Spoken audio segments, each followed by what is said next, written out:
Почитувани гледачи, со особена чест и огромно задоволство, сакам да ви најавам дека во следните минути ќе разговараме заедно со амбасадорот на Франција кај нас, Кристијан Тимоние, со кој што, впрочем, преку ова интервју и ќе се поздравиме и заблагодариме за дружењето со него во истекот на изминатите години, со оглед на тоа дека Франција и во изминатите години посочи на тоа дека е наш огромен пријател и бидејќи често соработувавме и со телевизија 24, следејќи ги случувањата и настаните, одлучивме ова последно интервју да го направиме токму заедно. Амбасадоре Тимоние, навраќајќи се наназад во последните 4 години, дали сметате дека сте ја исполниле вашата лична мисија и таа како амбасадор на Франција во Македонија? Добър ден. C'est une grande question. Un peu la question qu'on se pose le soir avant de s'endormir et de se dire est-ce que j'ai fait tout ce qu'il fallait? Est-ce que j'aurais dû faire plus de choses? Et bien sûr, la réponse est forcément oui, parce qu'on quitte le pays lorsque on se sent peut-être plus capable de pousser les choses dans le bon sens, parce qu'on sait plus de choses.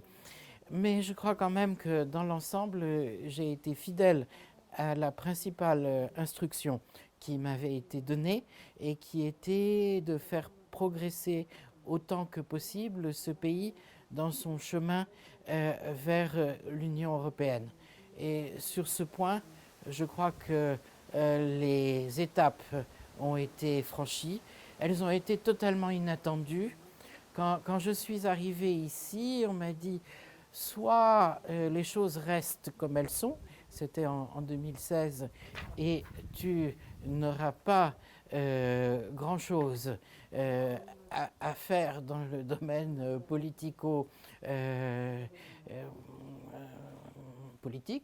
mais certainement tu auras à profiter d'un pays formidable avec des gens merveilleux et il faudra les aider comme tu peux. Et puis il me disait aussi, si les choses se débloquent, tu auras énormément à faire et ce sera très gratifiant. Et je pense qu'on a combiné les deux, c'est-à-dire que oui, j'ai eu la chance d'avoir de merveilleuses rencontres et aussi nous avons bien travaillé ensemble avec les autres partenaires européens pour franchir un pas. Alors naturellement, on se dirait, on aimerait bien en franchir un deuxième, et mes regards sont tournés vers la fin de l'Europe, la fin de l'année et la fin, j'espère, de cette première partie avec la conférence intergouvernementale. Je pense que les vents soufflent, comme on peut le voir, dans la bonne direction. Дали се соочувавте, амбасадоре, со некакви предизвици во Македонија, со какви не сте се соочувале во другите земји каде што имавте дипломатски мисии претходно? Tous les pays sont bien sûr très différents et les missions sont très différentes. Et d'autre part, c'était mon premier poste comme chef de mission diplomatique, ce qui bien sûr est un défi en soi. Auparavant, j'ai été 2 fois consul général, mais les affaires n'étaient pas de la même étendue et la responsabilité ultime était celle de l'ambassadeur, que ce soit à Thessalonique, donc à Athènes, et à Naples, à Rome. Mais ici, j'ai tout de même dû relever un défi qui est la place que jouent les ambassadeurs dans le paysage politique et qui, je crois, est à peu près unique. Elle est à la fois très gratifiante, mais aussi naturellement très prenante et aussi éventuellement un peu dangereuse. Со какви впечатоци се заминувате од тука? Што ќе ви остане најмногу во сеќавањето? Alors, il y a des grands souvenirs, des souvenirs, les premiers qui ont été très forts ont été les souvenirs de la nuit du 27 avril, et avec la conscience très forte des risques que le pays pouvait courir en partant dans une direction dangereuse, périlleuse pour lui-même et aussi pour éventuellement la région et les équilibres européens. Ça fait partie des souvenirs, surtout que j'étais physiquement présent. Et donc le souvenir de la violence politique, c'est quelque chose qui est très fort et qui m'a fait beaucoup réfléchir. Et puis il y a les souvenirs qui sont les bons souvenirs, et on va rester sur les derniers bons souvenirs. Au mois de mars, la décision du Conseil unanime pour l'ouverture des négociations de l'Union européenne. Donc on est passé, comme dans une bonne série télévisée, d'un moment très tendu, difficile, avec des enjeux très forts pour le pays et des risques, à une conclusion provisoire qui est une conclusion optimiste et qui, je crois, marque la vraie voie de ce pays. Imate li nekoji posebni mesta, gradovi, sela koji što bi sakale povtorno da gi posetite vo Idnina? Alors, je suis bien obligée, puisque je suis citoyen d'honneur de Kriva Palanka, et je prends ceci très au sérieux. Et d'autre part, parce que les personnes que j'ai rencontrées là-bas, de tous les horizons, je dois dire, de tous les horizons politiques, de toutes les professions, m'ont semblé des personnes que j'ai envie de revoir, d'accompagner avec cette responsabilité. D'autre part, je suis aussi citoyen d'honneur d'une ville de Macédoine grecque, de Dian. Et je crois que ça me donne un peu une obligation, en étant citoyen d'honneur des deux Macédoines, Macédoine du Nord et Macédoine grecque du Sud. Cela me donne un peu une obligation de veiller au bien-être de mes concitoyens autant que je le peux.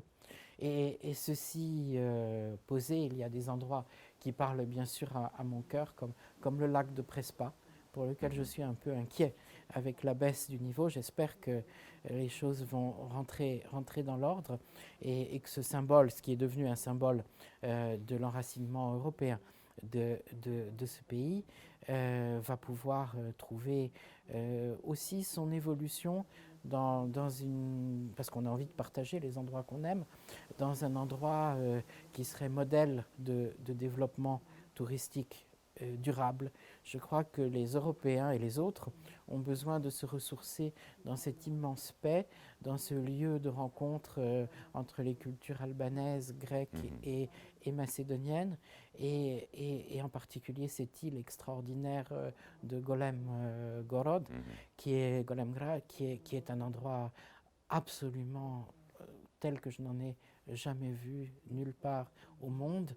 Donc il faut le préserver, le mettre en valeur, le faire découvrir. Puis il y a aussi un autre lieu qui m'est très cher, c'est Courbinovo, où il y a cette église absolument merveilleuse qui elle aussi a besoin qu'on prenne soin d'elle. Et j'étais très heureux que la nouvelle ministre de la Culture ait placé cet endroit parmi ses priorités. Et je rajouterai un endroit qui m'est particulièrement cher et sur lequel j'appelle l'attention de vos téléspectateurs, mais aussi des autorités, c'est le monastère de l'Échoc, au-dessus de Tetovo. Il y a des fresques merveilleuses. C'est en plus une église qui a un caractère robuste, modeste et indéracinable, comme les Macédoniens. Et je crois qu'il faudrait un peu plus faire pour ce lieu particulier, parce que Courbinovo est sur la bonne voie, mais maintenant il faut protéger les chocs. Et je retournerai voir comment les choses se passent là-bas. Koji je vaš omiljen kulturen nastan? Alors, l'événement qui m'a touché le plus récemment, c'est le concert qui a été donné par Dino Imeri de ses propres œuvres sur la terrasse du musée de la lutte macédonienne. Et c'était au profit de l'association SOS Village d'enfants, pour lesquels j'ai beaucoup d'affection.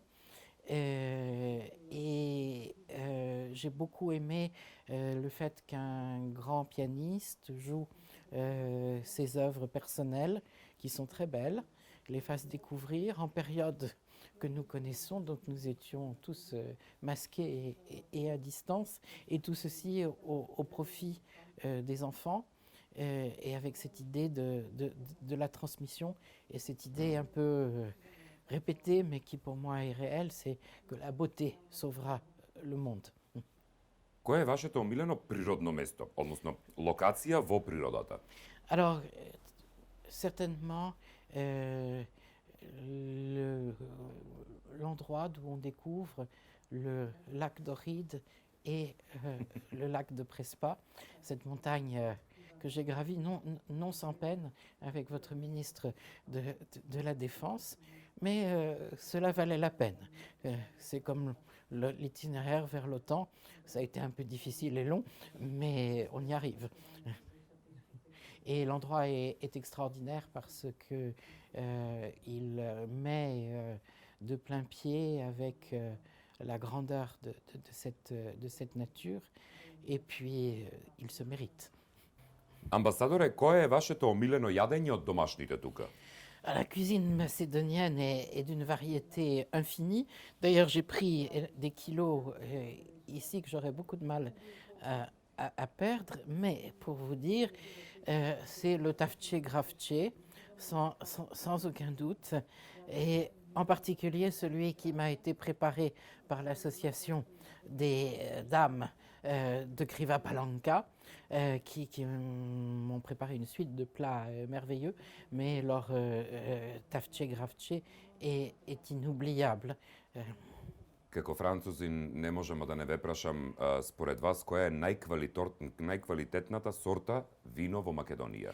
Alors, il y a un cépage que j'ai découvert et qui est le Stanoucha, qui est un petit cépage et qui est tout à fait particulier, merveilleux, et qui montre que la Macédoine et l'ambassade de France a fait ce qu'elle a pu pour développer la connaissance en France en invitant des journalistes. Le vin de Macédoine est vraiment un atout merveilleux de ce pays. J'ai aussi, pour les Blancs, un amour spécial pour le Tamianica, parce que c'est aussi c'est un parfum pour moi de liberté et quasiment de vacances de l'esprit. Et voilà, donc je vous dirais Stanoucha et Tamianica, je demande de réponse. Тавче, гравче, ентемјаник. Voilà. Кога ќе ве прашаат како беше во Македонија, како е земјата, што би им посочувале на вашите пријатели и колеги кои би ја посетувале? Alors je leur dirais d'ailleurs de prendre leur temps, et s'ils avaient prévu, de ce que disent certains guides, une semaine, d'en prévoir 3, parce que dès qu'on commence à découvrir ce pays, on apprécie de plus en plus. Il y a tant d'églises, tant de montagnes, tant de rencontres. Je leur dirais, prenez votre temps.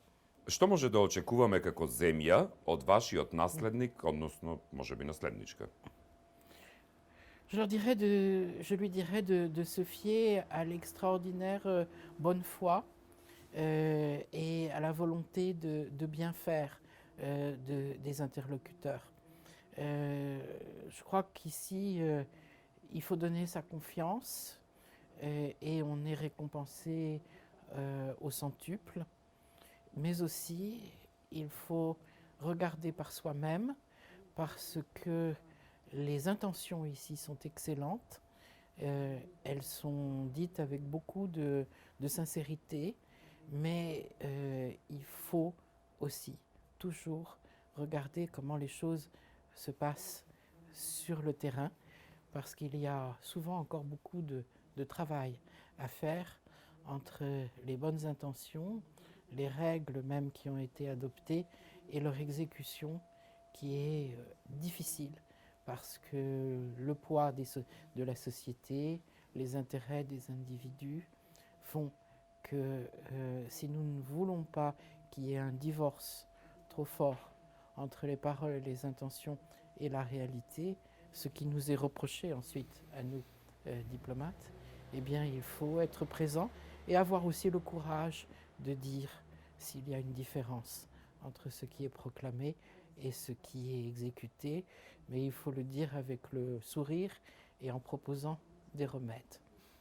Токму во овој контекст, кои се вашите совети и препораки за власта кои би им помогнале и во комуникацијата со следниот шеф на француската дипломатска мисија кај нас? Je pense qu'il faut qu'il compte sur la bienveillance de mon successeur. Il est là avec les mêmes instructions que celles que j'ai eues, qui est de faire progresser ce pays sur la voie européenne. Et donc pour cela, il faut travailler dans la même relation de confiance et d'amitié. Et donc je dirais globalement qu'il ne faut pas changer d'attitude. Je crois que mes collègues diront la même chose que moi. Nous avons de bons interlocuteurs ici, en particulier dans le domaine de la diplomatie. C'est une diplomatie très professionnelle, très bienveillante, et avec qui, en tout cas la France, depuis l'origine, depuis l'indépendance de ce pays, a travaillé la main dans la main. Nous sommes membres de la francophonie ensemble, de cette organisation. On pourrait faire plus dans ce domaine. Il y a des bonnes choses qui sont en préparation. Et donc je crois qu'il faut essayer peut-être de mieux tirer parti de cette appartenance francophone. И за крај, имате ли некаква порака која би сакале да им ја испратите на нашите гледачи? Continuez à être macédonien comme vous l'êtes et vous ajouterez une couleur à l'arc-en-ciel européen et je vous souhaite pour cela bonne chance. Многу ви благодарам за овој интервју. Merci beaucoup. Ви посакувам успех во следната дипломатска мисија. Ja blagodaram.